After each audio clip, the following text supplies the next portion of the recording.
Welcome to Why Work Sucks and what you can do about it. Here's the question that came in. Russ, I have a boss who hits send, then walks straight to my office and asks, "Didn't you get my message?" Sometimes before it even arrives. It drives me nuts, and he does it with emails too. Signed, Mark. Well, Mark, you're in a tough spot, but you're not alone. I had a boss just like this, dotted line, but they can be just as evil as a straight line boss. He actually redesigned the floor plan to facilitate this behavior. Here, I'll show you what he did. Here's the floor plan. He put his office right up here as an L shape, and even tucked his desk around the corner so you could not see him and what he was doing all day long until you went inside. Really, that's a power move. We'll talk about that in other videos that we do, but he did that on purpose, and this is a behavior thing. He would hit the send button, and he would go around the corner and stand in this spot where he had the 4 top managers in facing offices, and it would interrupt all 4 of us at the same time. Then he would turn to the one he wanted to, and he would look his head in the window or in the door and go, "Didn't you get my message?" Sometimes he did it in a mean way. "Didn't you get my message?"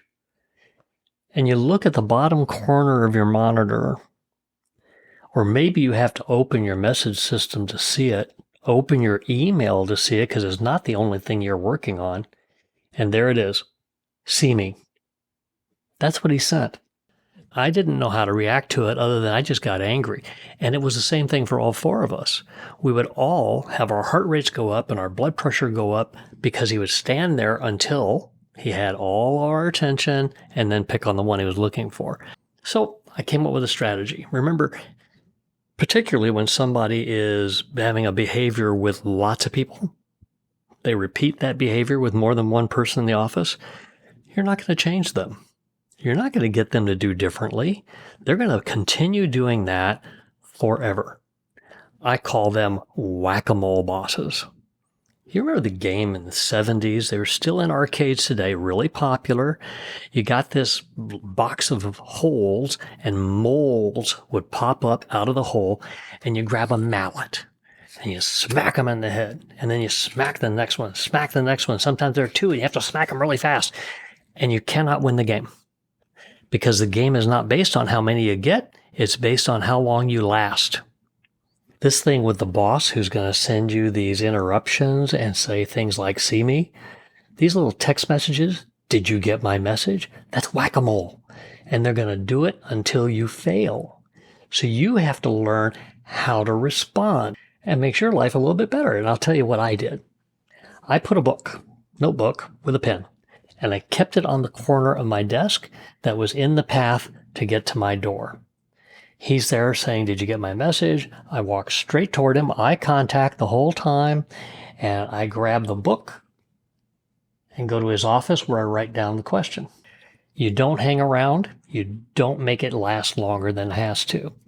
And the same thing is true when you get back to your office. You take care of it quickly, and then you get it back to them. Why use a notebook? When I'm on a phone, you don't think I'm listening. Or I'm on a laptop, you don't think I'm listening. You think I'm looking at it. So that eye contact is really important. Grab your notebook. Go to their desk. Write down the answer. Your penmanship may not be that great, but you're looking at them the whole time.